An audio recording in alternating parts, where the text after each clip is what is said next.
Friends, आपका स्वागत है हमारे विज्ञान धर्म आईएएस कोचिंग सेंटर में। आज हम जो बताने वाले हैं वो करंट अफेयर से रिलेटेड टॉपिक है, पर वो कैसे आपके सब्जेक्ट से रिलेट कर रहा है, कैसे आपका जो सिलेबस है कहाँ पे आपको कोरिलेट कर रहा है, वो हम आपको बताएंगे। क्यों क्यों पढ़ना ये ज़रूरी है, करंट नॉलेज भी होना ज़रूरी है, प्लस हमें ये पता होना चाहिए कि हमारे सिलेबस में वो कहाँ पे हमें पढ़ना होता है, एग्ज़ाम में पूछा जा सकता है ये क्वेश्चन।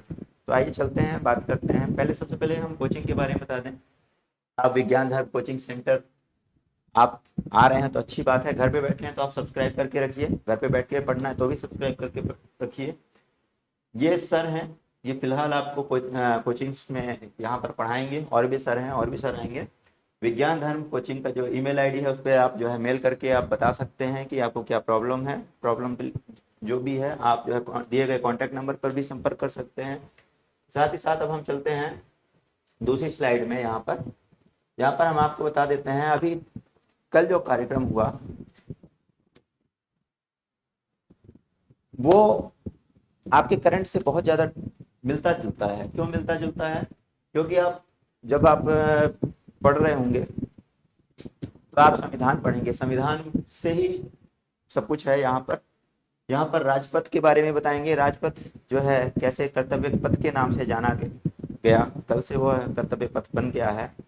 तो क्या क्या इसमें इसकी हिस्ट्री रही, क्या इसका फ्यूचर होगा, क्या आज क्यों बना, कैसे बनाया गया, तो सारी चीज़ें आपको बताएंगे। सबसे पहले जान लेते हैं कि जो राजपथ था, वो राजपथ जो है ब्रिटिश काल में बना, 1911 में बना।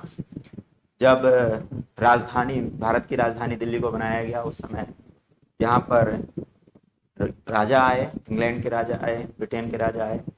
और राजा के आने की खुशी में, उनके सम्मान में नाम दिया गया राजपथ। राजपथ बाद में बोला गया, पहले इसका नाम किंग्सवे था, क्योंकि राजा का नाम जो था वहां पर उसी के नाम पे रखा गया।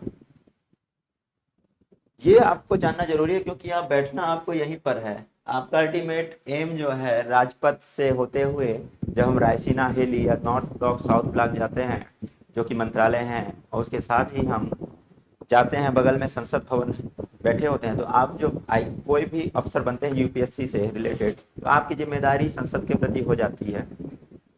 इसलिए आपको जानना जरूरी है कि संसद का जो नया स्ट्रक्चर बना है वो 100 साल बाद एक नए स्ट्रक्चर में, एक आज़ाद भारत के स्ट्रक्चर में बना है। उस समय अभी तक जो स्ट्रक्चर चला आ रहा था वो हमारी गुलामी का प्रतीक था, कि हम गुलाम थे, और जिन्होंने हमारे ऊपर राज किया है उन्होंने उस स्ट्रक्चर को बनाया है, तो आज तक हम उन्हीं के नाम से जानते थे। जानना भी, अब ये जो परिवर्तन हुआ है वो ऐसी नीतियों के कारण परिवर्तन हुआ। अभी तक क्यों नहीं हो पाया परिवर्तन? अभी तक जो परिवर्तन नहीं हो पाया उसमें जो है, जो हमारे नेता थे उन्हें मनोयोग का अभाव था, मनोभाव नहीं था उतना। लेकिन अब जो बना है उसमें काफ़ी क्रांतिकारी परिवर्तन हुआ है। जैसे नेताजी सुभाष चंद्र बोस की प्रतिमा लगाई गई, जो ब्रिटेन के राजा थे उनकी प्रतिमा को हटा करके। ये सब चीज़ें जो है नया परिवर्तन हो रहा है, वो आपको जानना जरूरी है। आपके क्वेश्चंस में आ सकता है। अगर आप यूपीएससी की तैयारी कर रहे हैं तो बहुत बेहतर है, वहाँ भी आ सकता है, और नहीं भी कर रहे हैं तो जिसकी तैयारी कर रहे हैं उसमें आ सकता है। या नहीं, किसी भी चीज़ की तैयारी नहीं कर रहे हैं तो आपको जानना भी जरूरी है कि भारतीय संसद में क्या क्या परिवर्तन हो रहा है, भारत के जो स्ट्रक्चर्ड जो ऑफिस हैं उनमें क्या क्या परिवर्तन हो रहा है, भारत की जो सबसे बड़ी संस्थाएं हैं उनमें क्या क्या परिवर्तन हो रहा है, वो आपको जानना बहुत जरूरी है। हम उसी इसीलिए जो भी करंट अफेयर्स से रिलेटेड चीज़ें होती हैं हम आपके सामने लाने की कोशिश करते हैं। आपको जानना जरूरी है, क्योंकि आपके क्वेश्चंस में आने की संभावना इसकी बहुत ज़्यादा रहती है। डायरेक्ट क्वेश्चन कभी भी नहीं पूछता है, संविधान से रिलेटेड बहुत कम क्वेश्चन पूछेगा। संविधान से रिलेटेड एग्जैक्ट जो थ्योरी है वो बहुत कम पूछेगा। प्रैक्टिकल चीज़ें आपसे जरूर पूछेगा कि ये संविधान में क्या संशोधन किया गया, वो पूछेगा। और कब संविधान में जो चीज़ें थी, पार्लियामेंट्स वगैरह या बिल्डिंग वगैरह, उसमें जो घुमा फिरा के क्वेश्चन कहीं ना कहीं पूछ लेगा। डायरेक्ट अनुच्छेद थोड़ी आएगा कि यहाँ पर किस अनुच्छेद के तहत परिवर्तन किया गया, ये सब नहीं होता। ये तो नॉर्मल चीज़ें हैं जो कि प्रक्रिया में है, गवर्नमेंट के अधिकार में है, वो करती है। तो अब हम जानते हैं कि इस जो राजपथ का जो नया स्ट्रक्चर बना है उसमें जो है 3 किलोमीटर, 3 किलोमीटर मतलब क्या हुआ?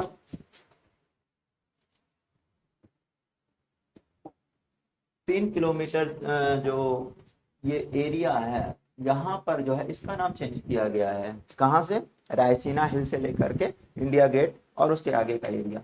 तो जो है ये अब किस नाम से जाना जाएगा, राजपथ का नाम क्या हुआ, कर्तव्य। पहले क्या था, जब राजपथ का नाम, राजपथ मतलब वो राजा का पद था, तो लोग क्या होती थी, फीलिंग्स कैसी आती थी, यहाँ भी अभी राजशाही चल रही है, लोकशाही तो है ही नहीं। तो जब लोकशाही, स्वतंत्रता के बाद जब लोकशाही आई, तो उस समय लोगों ने ध्यान नहीं दिया, बहुत ज्यादा राष्ट्रवादी ताकतें हैं उस समय सत्ता में नहीं आ पाई। तो अभी जो है राष्ट्रवादी ताकतें हैं जो राष्ट्र को आगे लेकर के चलना चाहती हैं, उन्होंने अपना नाम दिया है कर्तव्य पथ। आप नाम में ही अंतर जान सकते हैं कि सोच में कितना बड़ा अंतर हो गया।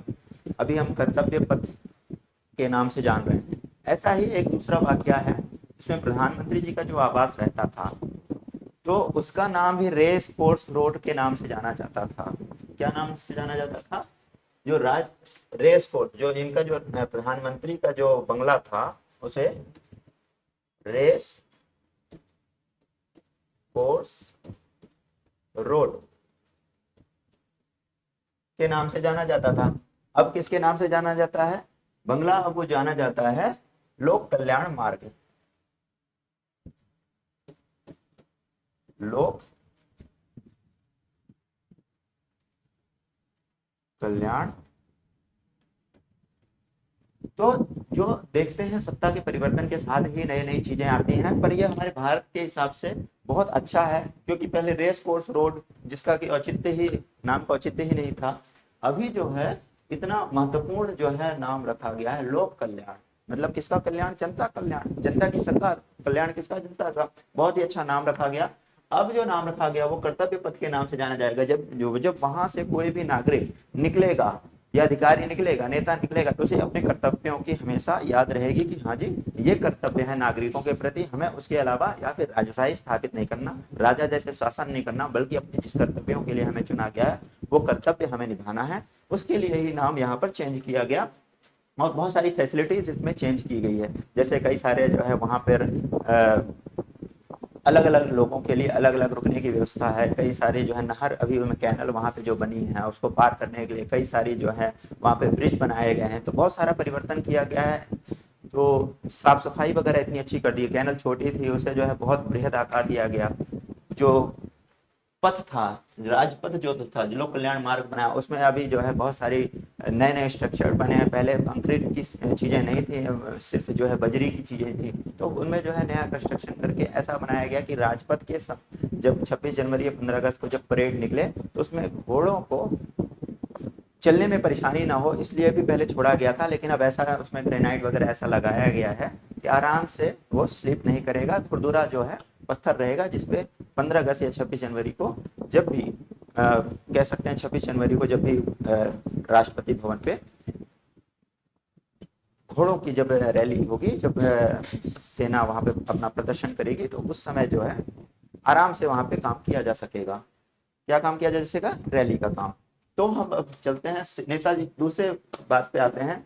इंडिया गेट पर जो मूर्ति लगी है, पहले जो है राजा की मूर्ति थी, अब जो मूर्ति लगी है वो मूर्ति किसकी है, नेताजी सुभाष चंद्र बोस की ये मूर्ति लगाई गई है। आप जानते हैं आज़ादी में बहुत ज़्यादा योगदान था नेताजी सुभाष चंद्र बोस का, जो आक्रामक नीतियां लेके चलते थे, उदारवादी नहीं थे, उदारवादी लोगों के साथ नहीं थे, बल्कि एक एग्रेसिव मोड में रहने वाले नेता थे। जैसे उस समय जिस देश को उसकी आवश्यकता थी, और बहुत ज़्यादा लोग जो है सेना में इसलिए भर्ती हो रहे थे क्योंकि उनका नेतृत्व जो है नेताजी सुभाष चंद्र बोस कर रहे थे। कौन सी सेना, एक अलग जो सेना थी आजाद हिंद फौज की सेना, वो सेना जो है उसका नेतृत्व। इसमें बहुत सारी कहानियां हैं कि नेताजी जो है कभी ब्रिटिशर्स के साथ नहीं गए, बल्कि गांधी जी ब्रिटिशर्स के साथ गए, तो उनमें दोनों में कॉन्फ्लिक्ट भी हुआ। बाद में लोग कहते हैं कि किसी कारण से उन्हें प्रधानमंत्री बनने का अवसर नहीं मिला, क्योंकि गांधी जी के विचारों पर सहमत नहीं होते थे, इसलिए जो है बाद में उनकी डेथ भी हुई, आसाम में एक मृत्यु हुई। तो मृत्यु तो अभी उसका राज खुला नहीं है, पर बहुत सारे लोगों ने तरह तरह की मन में भ्रांतियां हैं कि उन्हें मरवा दिया गया, नेता राजनीति के चलते मरवा दिया गया, या शासन व्यवस्था के कारण मरवा दिया गया, पर यह अभी शोध का विषय है, इस पर रिसर्च चल रहा है। चलते हैं तो अब हम भूमिका जो आपको बताते हैं, या नेताजी सुभाष चंद्र बोस की यहाँ पर जो भूमिका थी बहुत ही खतरनाक थी, ब्रिटिशर्स के लिए बहुत खतरनाक थी। अगर नेताजी के हिसाब से हम चलते, आज भी प्रधानमंत्री जी का मानना है, देश और दुनिया का मानना है कि आज भी अगर हम आज भी अगर हम नेताजी के विचारों पर चलते तो आज जो है हम दुनिया का नंबर 1 राष्ट्र होता भारत। ये बहुत पहले हमें जो है ये चीज़ें मिल जाती। तो जो नेताजी की यहाँ पर जो मूर्तियाँ लगने वाली हैं वो जॉर्ज पंचम थे। जॉर्ज पंचम जब आए थे भारत तो उनकी मूर्ति की स्थापना की गई उनके सम्मान में दिल्ली दरबार का। वहाँ पर दिल्ली दरबार के नाम से जाना गया। उनके स्वागत को, उनके जो है उनके रिसेप्शन को दुनिया, देश और दुनिया के लोग वहाँ पर इकट्ठा हुए उनके सम्मान में। तो इसलिए वो मूर्ति लगाई गई, नाम दिया गया। राष्ट्रपति भवन तक जो रोड जाती है उसका नाम दिया गया। उस समय वो वायसराय के ऑफिस के नाम से जाना जाता था और अभी जो है राष्ट्रपति भवन के नाम से जाना जाता है स्वतंत्रता के पश्चात।